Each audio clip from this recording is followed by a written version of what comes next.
အခုလိုဒီဇိုင်းပုံစံမျိုးမေးထားတဲ့တရားအတွက်တွန်းဖြည့်ပေးလိုက်ပြီเนาะဒီဇိုင်းပတ်တန်လေးပါ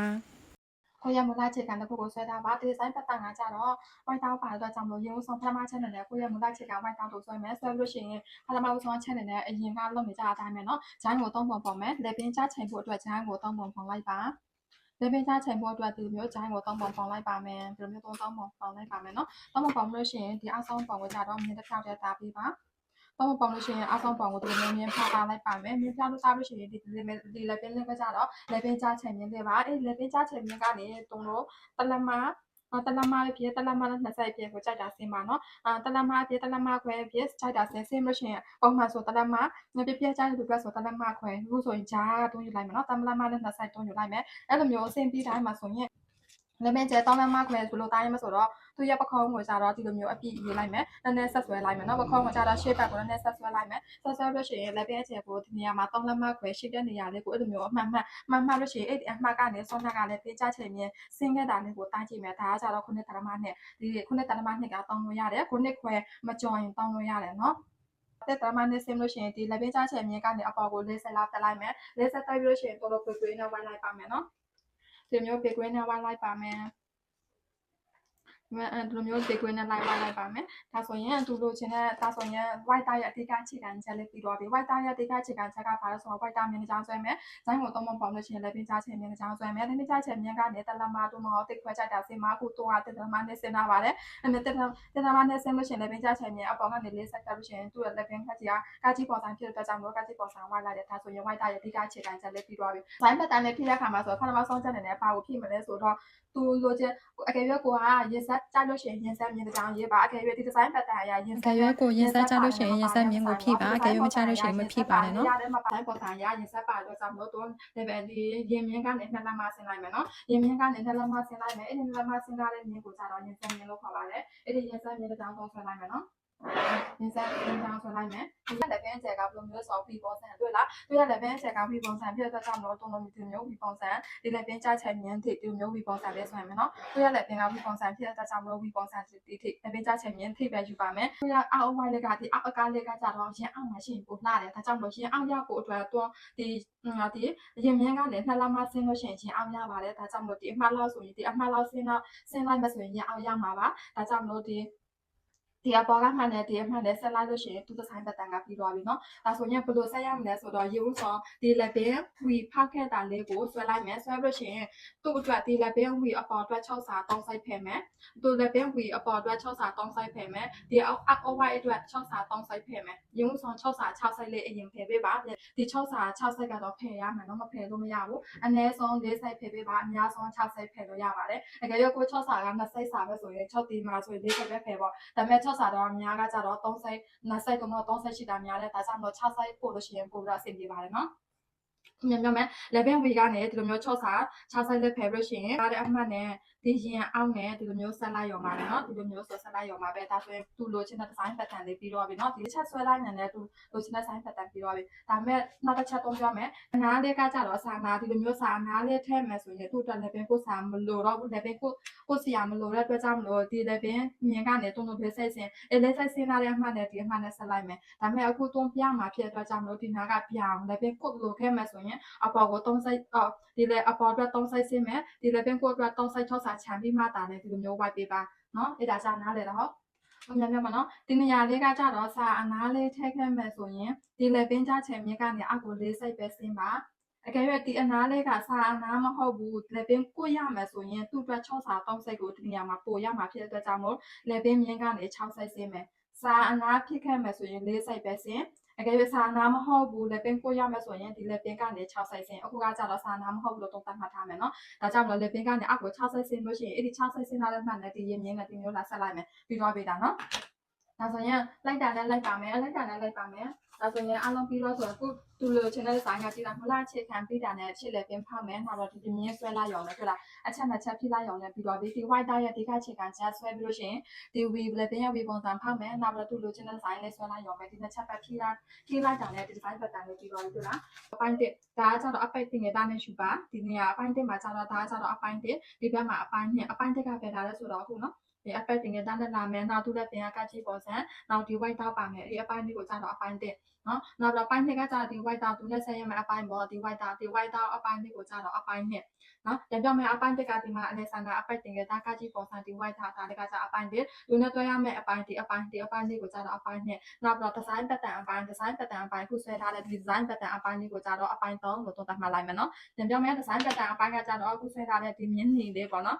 ဒီမြင်းနီလေးကိုကြတော့အပိုင်း3လို့သုံးသပ်မှတ်လိုက်မယ်နော်အတိုင်းညှက်ထုတ်လို့ရကြည့်လားသူ့မှာမထပ်နေဘူးအပိုင်းတွေကတက်တက်ရှိနေတာဖြစ်တဲ့အတွက်ကြောင့်သူ့မှာမထပ်ဘူးသူ့ကိုညှက်ထုတ်လို့ရတယ်ဒါပေမဲ့အပိုင်းတစ်ကညှက်ထုတ်လို့မရဘူးဘာဖြစ်လဲဆိုတော့ဒီအပိုင်း3နဲ့လာထပ်နေအပိုင်း1ရဲ့ဒီအပိုင်း1ရဲ့အပေါ်မှာဆိုရင်ဒီပိုင်း3မှာလာထပ်နေတယ်ဖြစ်တဲ့အတွက်ကြောင့်မလို့အပိုင်း1နဲ့အပိုင်း2နဲ့ထပ်နေတာဖြစ်တဲ့အတွက်ကြောင့်မလို့တစ်ခုကိုအရင်လိုက်တာနဲ့လက်ပြီးမှတာနဲ့ကြာတစ်ခုကိုညှက်လို့ရမှာပါဒါကြောင့်မလို့ဒီအပိုင်း1လေးကိုကြတော့တွန်းပုံတူမကူဘူးcopy လေးမကူဘူးဒီအပိုင်း3လေးကိုကြတော့တွန်းပုံတူကူမယ်နော်လိုက်တာနဲ့အရင်လိုက်နေဒီအပိုင်း3ကိုလိုက်တာနဲ့အရင်လိုက်ထုတ်ပြီးမှတာနဲ့ဒီအပိုင်း1လေးကိုညှက်လို့ရမှာပါဒါကြောင့်မလို့ဒီအပိုင်း3ကိုလိုက်တာနဲ့အရင်လိုက်မယ်နော်ဘယ်လိုလိုက်မလဲဆိုတော့အခုမြင်နေတဲ့အတိုင်းပဲလိုက်တာနဲ့လိုက်ပါဒါဆိုလိုက်တာနဲ့လိုက်မယ်နော်အဲဆိုရင်ဒီအစိမ်းရောင်ဆက်ကြီးလေးကိုပတ်တန်အလုပ်တစ်ခုကိုယူလို့ရှိရင်အောက်မှာချလိုက်ပါချပြီးလို့ရှိရင်လိုက်တာနဲ့လိုက်ပါမယ်ဒီမျိုးလိုက်တာနဲ့လိုက်ပေးပါနော်အဲ့တော့လိုက်ပြရမယ်နော်ဒီညာလေးကိုလိုက်တာနဲ့လိုက်မယ်ဒါလည်းပြင်းပြီးပုံစံတွေ့လားလိုက်တာနဲ့လိုက်မယ်နောက်ပြီးတော့ပခုံးလိုက်တာနဲ့လိုက်မယ်နောက်ပြီးတော့လေးဆက်စင်းတာလေးနောက်ပြီးတော့ဂျိုင်းအဝိုင်းလေးတွေ့လားဒီဂျိုင်းအဝိုင်းလေးလိုက်တာနဲ့လိုက်မယ်ဂျိုင်းအဝိုင်းပြီးလို့ရှိရင်ဒီ white တောက်လာမယ်တွေ့လားဂျိုင်းအဝိုင်းလိုက်နောက်ပြီးတော့ဒီ white တောက်လာမယ်white တောက်လေးလိုက်မယ် white တောက်လိုက်လို့ရှိရင်ဒီအောက်အဖြောင်လေးလိုက်မယ်နော်ဒီနေရာလေးကိုလိုက်တာနဲ့လိုက်မယ်တွေ့လားဒီနေရာကျကိုလိုက်တာနဲ့လိုက်မယ်ပြန်ပြောမယ်ဒီနေရာလေးကိုလိုက်တာနဲ့လိုက်မယ်နော်ပခုံးဂျိုင်းဒီ white တောက်နောက်ပြီးတော့သူဒီဇိုင်းအဲ့ဒါလေးလိုက်တာနဲ့လိုက်မယ်လိုက်တာနဲ့လိုက်တာမျိုးကြတော့အခုဆုံးလိုက်ထောက်တာလေနော်တွန်းမှာ live ပေးဖို့ပဲနော် live ကမကောင်းနေလို့ online ကမကောင်းနေတာဖြစ်တဲ့အတွက်ကြောင့်မကောင်းတာဖြစ်တဲ့အတွက်ကြောင့် live ရဲ့ခါကျရင်ထစ်နေမှာဆိုတော့ဒါကြောင့် video လုပ်ပြီးလို့ရှိရင်တွန်းတင်တာလေးပါနော်မှန် live နဲ့လာမှာဖြစ်တဲ့အတွက်ကြောင့်တွန်းချိုးပြီးတော့ထောက်ထားတာလေးပါ live မှာစောင့်နေရမှာဖြစ်တဲ့အတွက်ကြောင့်နော်စောင့်နေရမှာစိတ်ပူလို့ဒါကြောင့်မလို့တွန်းအပြီးထောက်ထားတာလေးပါနော်ငယ်ရွယ်လိုက်တန်လိုက်ပြီးဆိုပါဆိုဆောင်းနာကလိုက်တန်အရာလေးကိုတွန်းရလို့ရှိရင်ညှက်ထောက်တာလေးပါဒါကြတော့လိုက်တန်လိုက်ပြီးဆိုပါတွေ့လားဆောင်းနာကလိုက်တန်လိုက်ထားတဲ့အတိုင်းပဲတွန်းညှက်ထောက်တာလေးပါနော်ဒီမှာလိုက်တန်နဲ့လိုက်ထားတယ်ဒါဆိုရင်လိုက်တန်နဲ့လိုက်ထားတယ်တွန်းညှက်ထောက်လိုက်ပြီနော်ဒါဆိုလိုက်တန်နဲ့လိုက်ထားတဲ့အပိုင်းလေးကိုကြတော့အပိုင်း3ကိုတွန်းကမှလည်းဒီအပိုင်းလေးကိုကြတော့အပိုင်း3နော်အပိုင်း3ကိုအခုအပိုင်း3ကိုဆွဲထောက်လိုက်ပြီးဖြစ်တဲ့အတွက်ကြောင့်လို့အပိုင်း3လေးကိုပုံတူကူထားပြီးဖြစ်တဲ့အတွက်ကြောင့်လို့ဒီပိုင်း1လေးကိုညှက်ထောက်လို့ရပြီနော်ဒါဆိုအပိုင်း1လေးကိုတွန်းညှက်ထောက်မယ်နော်အပိုင်း3လေးကိုကြတော့ပုံတူကူပေးလိုက်တာနဲ့လိုက်ပြီးဖြစ်တဲ့အတွက်ကြောင့်လို့ဒီအပိုင်း1လေးကိုညှက်ထောက်လို့ရပါပြီဒီအပိုင်း1လေးကိုညှက်ထောက်လိုက်ပါမယ်ဒီပိုင်း1လေးရပြီပိုင်း1ရဆိုရင်ပိုင်း1လေးညှက်ထောက်မယ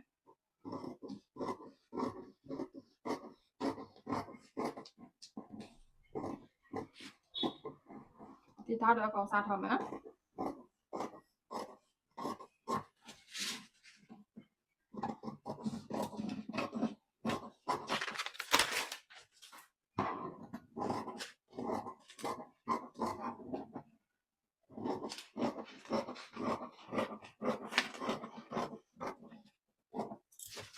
်ဒါဆိုအပိုင်း1ဒီဒါလေးကိုအပိုင်း2ဒါလေးကကြတော့အပိုင်း3เนาะဒါဆိုအပိုင်း3ပိုင်းလေးပြီးသွားပြီเนาะဒါဆိုရင်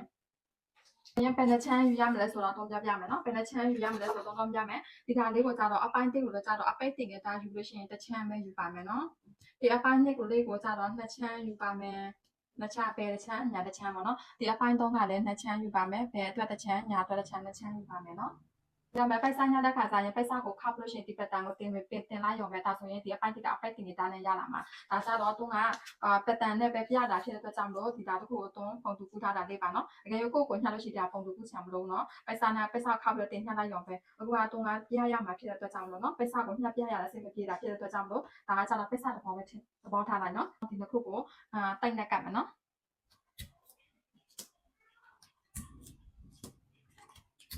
ဒါဆိုရင်ဒီနှစ်ခုတန်းကလာမယ်ထလားဒါဆိုရင်ဒါကကြတော့အပိတ်တင်ကတာနဲ့တစ်ချမ်းရသွားပြီเนาะဒီမှာကြတော့နှစ်ချမ်းယူမယ်เนาะနှစ်ချမ်းယူမယ်ဒါကကြတော့မဆွဲထုတ်တော့ဘူးเนาะဒါကကြနှစ်ချမ်းယူမယ်ဒီဘက်ကနှစ်ချမ်းယူမှဖြစ်တဲ့အတွက်ကြောင့်လို့အခုသူနှစ်ချမ်းထောက်တာလေးပါเนาะအကယ်၍ပိတ်ဆိုင်ရလို့ရှိရင်ပိတ်ဆိုင်ကိုပဲနှစ်ချမ်းယူမယ်เนาะဒီဘက်တန်ကိုနှစ်ချမ်းယူတာမဟုတ်တော့ပိတ်ဆိုင်ကလည်းနှစ်ချမ်းယူမယ်အခုကကြတော့မြင်တာရအောင်သူနှစ်ခုထောက်ထားတာလေးပါเนาะ ပတ်တန်မဟုတ်ဘဲနဲ့ပိတ်စားလို့မြင်ပေးပါနော်ဒီပတ်တန်လေးကိုကြတော့ပိတ်စားညှပ်ပြီးလို့မြင်ပေးပါနော်ဒါဆိုရင်6ရက်ပိုင်းပဲဒါ6ရက်မလဲဆိုတော့ဒီလက်ပင်းလေးကိုအရင်ချုပ်မယ်ဒီပတ်တန်လေးကိုချုပ်မယ်ဒီလက်ပင်းနဲ့နော်ဒီကချီလက်ပင်းလေးကိုကြတော့လက်ပင်းကိုစားလုပ်မယ်နော်ဒီလက်ပင်းလေးကိုလက်ပင်းကိုစားလုပ်လို့ရှိရင်နှစ်စိတ်စားချုပ်ပြလိုက်မယ်ဒါဆိုရင်နှစ်စိတ်ချုပ်ပြီးဆိုတော့ဒါကြတော့တုံးခလိုက်မယ်နော်ဒါကြတော့ချုပ်ပြီးတဲ့သဘောပေါ့နော်တုံးခလိုက်မယ်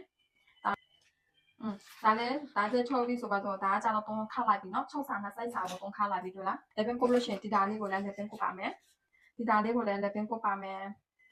ဒါလည်းနှစ်စိတ်ချုပ်လိုက်ပါမယ်ဒီအကဆိုနှစ်စိတ်ချုပ်မယ်ဒီအပေါ်ကလည်းလက်ပင်းကိုလည်းနှစ်စိတ်ချုပ်ပါမယ်ဒီလိုမျိုးချုပ်ပါမယ်ဒီလားဒီလိုမျိုးချုပ်တာလည်းသူ့အတွက်ချုပ်ပြီးဆိုတော့နော်သူ့အတွက်ချုပ်ပြီးဒီဘက်အပိုင်းလည်းချုပ်လိုက်ပါမယ်ချုပ်ပြီးဆိုပါဆိုနော်ဒါလည်းလက်ပင်းကိုပြီးဒီအပိုင်းနဲ့လက်ပင်းနဲ့ကိုပြီးဒီအပိုင်းနဲ့လက်ပင်းကိုပြီးထပ်တဲ့ခါကျရင်ဘယ်လိုထပ်ရလဲဆိုတော့ဒီအပိုင်းတစ်ကိုအောင်မှာထားမယ်နောက်တော့ဒီအပိုင်းသုံးလေးကိုသူ့ပေါ်မှာဒီလိုမျိုးလာထပ်ပေးပါအပိုင်းသုံးလေးကိုကျတော့သူ့လမ်းကြောင်းအတိုင်းပဲဒီကသူ့လမ်းကြောင်းအတိုင်းပဲထားပေးနော်ထားလို့ရှိရင်ဒီအပိုင်းသုံးလေးကိုကျတော့သူ့အပေါ်မှာလာထပ်မယ်ဒီအပိုင်းသုံးလေးကိုသူ့အပေါ်မှာလာထပ်မယ်နော်ဒီအပိုင်းသုံးကသူ့ပေါ်မှာလာထပ်မယ်ဟိုဘက်လည်းထိုးတူပဲသူ့ပေါ်မှာဒီအပိုင်းနဲ့ပေါ်မှာလာထပ်ပါမယ်ဒီအပိုင်းနဲ့ပေါ်မှာလာထပ်မယ်တို့လားဒါဆိုရင်သူလိုလိုချင်ပုံစံအတိုင်းလေးရလာမှာပါနောက်တော့ဒီအပိုင်းနဲ့လည်းဒီလိုမျိုးဆက်လိုက်မယ်နော်အပိုင်းနဲ့ဒီလိုမျိုးဆက်မယ်ဟိုဘက်လည်းထိုးတူပဲဒီအပိုင်းနဲ့လည်းဒီလိုမျိုးလာဆက်လိုက်မယ်ဒါဆိုရင်ကိုလိုချင်တဲ့ဒီဇိုင်းပုံစံအတိုင်းပဲရလာမှာပါနော်တုံးဒီအပိုင်းလေးကိုနည်းနည်းပြောပြချင်တယ်အကယ်၍ဒီအောက်မှာကျတော့အစာအနာပဲလိုခဲ့မဲ့ဆိုရင်လည်းမျိုးပုံစံအတိုင်းပဲလောက်ရမှာပါဒါပေမဲ့လည်းဘင်းကိုစားတော့မလို့ဘူးပေါ့နော်ဒီတိုင်းပဲစာနာလည်းဘင်းကိုစားမလို့ဒီတိုင်းပဲထားလိုက်ရောပဲအကယ်၍ဒီအောက်မှာစာနာမဟုတ်ဘူးဒီအောက်မှာစာနာမဟုတ်ဘူးဆိုရင်အောက်မှာစာနာမဟုတ်ခဲ့ဘူးဆိုရင်ဒီလိုမျိုးလောက်လို့ရတယ်ဒီလိုမျိုးတိုးတွေမခွဲဘူးနော်စာနာမဟုတ်ခဲ့ရင်တိုးမခွဲဘူးမခွဲလို့ရှိရင်ဘယ်လိုလောက်ရမလဲဆိုတော့